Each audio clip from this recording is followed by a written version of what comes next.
Oregon is a place of weirdness, fun, and food, and I think I fit in. Immediately after I took on the 20 tacos in 20 minutes challenge at La Perla Tapatia, I headed over to the San Diego Taco Company, also located in Salem, Oregon, to try their 5-pound habanero burrito challenge. That's right, 5-pound habanero burrito. Of course, I was under the misconception that this burrito was only 2 to 3 pounds, but there's a chance they actually upped the size, and as you can tell from the photos, that is not a 2 to 3 pound burrito. That is easily 5 pounds. They told me that inside the burrito, you're going to find chopped up serrano peppers, chopped up habaneros, and a sauce that is made of a mix of habanero sauce, jalapeno sauce, serrano sauce, and possibly extract. I don't know if there was much extract in there, but the peppers were doing quite the number on me. And unlike your standard 5-pound burrito, which is kind of a fast affair, the fire that just hits your mouth from bite one is just, it's unbeatable. Thankfully, they allowed you to use water on this challenge, because if this was a liquid-free challenge, there is no way that I could have made any serious progress on that burrito. Aaron Wakamatsu had actually managed to take down this burrito, but from his words and insistence and the way he told it, it definitely was not this big. Once they brought it out, I was like, damn, this could be the fight of my life. I mean, I already ate 20 tacos. Those 20 tacos were no more than maybe 2.5 to 3 pounds, plus whatever water I drank. So I reasoned that I had quite a bit of room in my gut still to go. But nevertheless, the fire, the pure fire burning that was going on in my mouth and throat and esophagus was the real challenge here.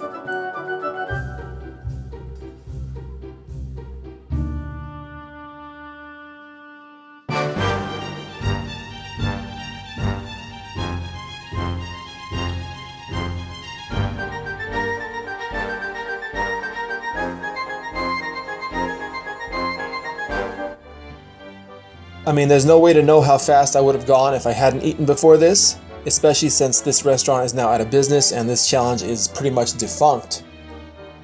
But for the attempt I made, I'm actually pretty proud of myself. You can see from the video that I am suffering, and the suffering only increases with the more eating that goes on. The first couple minutes weren't so bad. The 5th and 6th were much worse. And by the 9th and 10th, I am just in pure agony, and I just want this thing to end. Of course, there's not much for me to say. I mean, in terms of commentary, I think the funniest thing you can do is literally just sit down and watch me squirm and suffer for the duration of the challenge.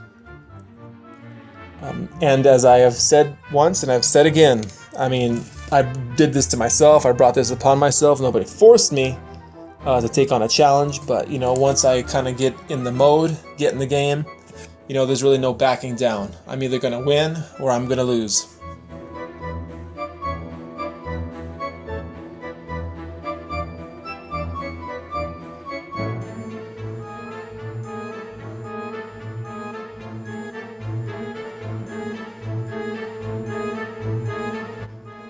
I don't believe I have ever voluntarily quit an eating challenge. And once this one got underway and I could feel just how excruciating it was, I mean, yeah, I had some regret running through my brain, but I wasn't going to walk away. It's kind of nice to have somebody cheering for you. Aaron Wakamatsu, my Spicochist friend, was there to kind of give me some encouragement. He told me that the owner was a huge fan of Man vs. Food and had seen my episode where I had taken down the Brahma Bull 4-pound sandwich. And Aaron was in contact with him pretty frequently, since Aaron is a food blogger, and he'd written about the restaurant previously.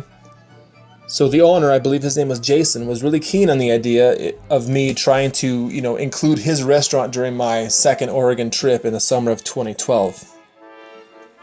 And, I just thought it'd be really cool, if we could make that happen, and, I'm glad we did.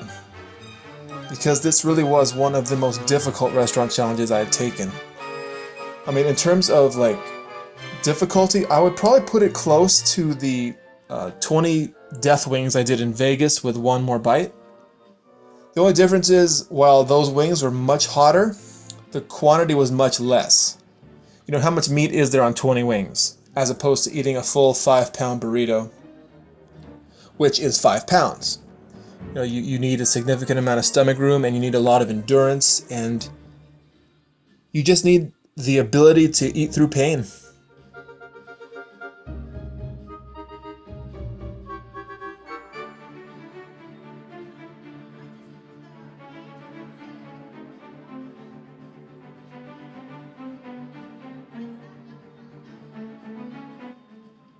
We're not talking about ghost pepper level heat on this burrito. I mean, it was just habanero, but just the sheer size of it made it daunting.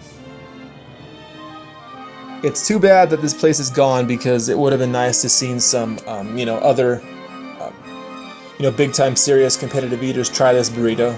I would have been curious to see how Randy Santel or Molly Schuyler would have fared against it. Both are extremely proficient, extremely skilled, and extremely talented. And I would have liked to see how fast they could have done it, because I was certainly not a happy camper.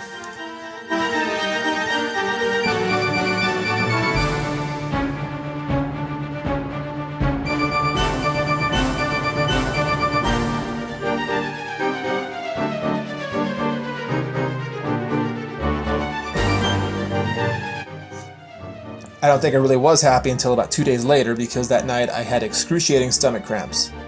I have no idea how much I slept, if I slept at all.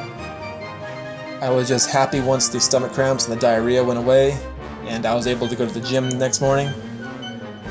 And I believe the next day after this we went to Voodoo Donut, and I took down the Tex-Ass Donut Challenge. And I believe the day after that, I took on the Poutine Challenge at the original diner. Aaron joined me on that one. And both the Voodoo Donut and the Poutine Challenge are linked down below for your viewing interest. And now I'm just going to let you enjoy my suffering for the remainder of this, because words cannot do justice to the pain on my face. And yeah, it's pretty tough to watch through this video again, just to see how bad I was reacting. Plus, I know what I felt in my guts.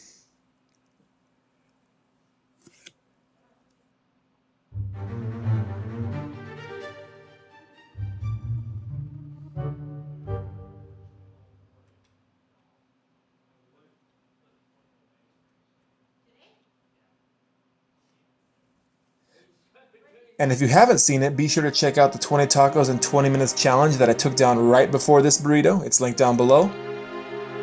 And as always, if you enjoyed this video, I ask you to hit thumbs up to show your support, show your encouragement, and to let me know that you like what you see.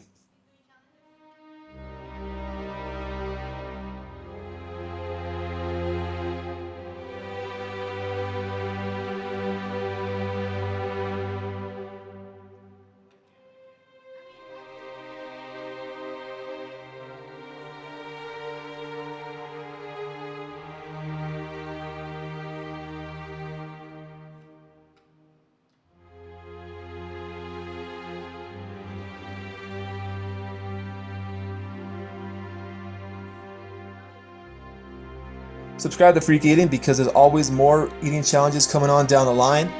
In fact, I did a whole series of challenges in Southern California and Vegas over the Memorial Day weekend, and those videos are coming up.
And if you haven't seen it, be sure to check out the 20 tacos in 20 minutes challenge that I took down right before this burrito. It's linked down below.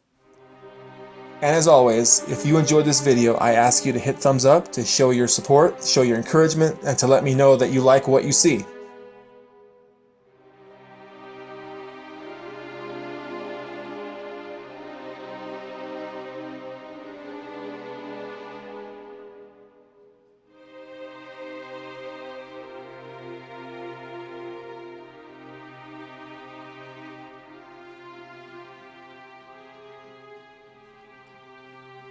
Subscribe to Freak Eating because there's always more eating challenges coming on down the line. In fact, I did a whole series of challenges in Southern California and Vegas over the Memorial Day weekend, and those videos are coming up.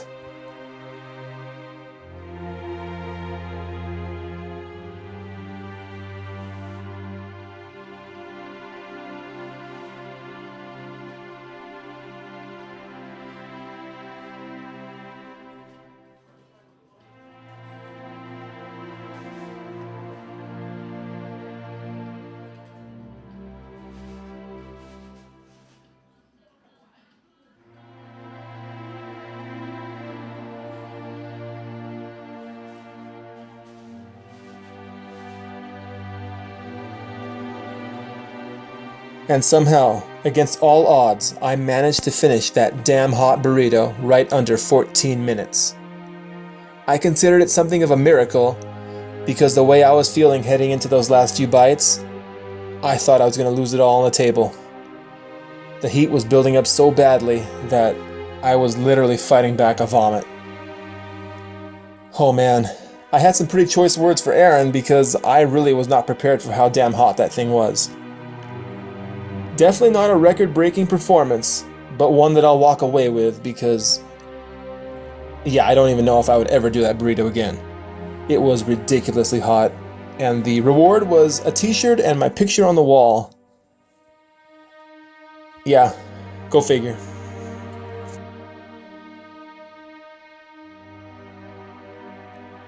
And until we eat again, stay in school, don't do drugs, and eat like a freak.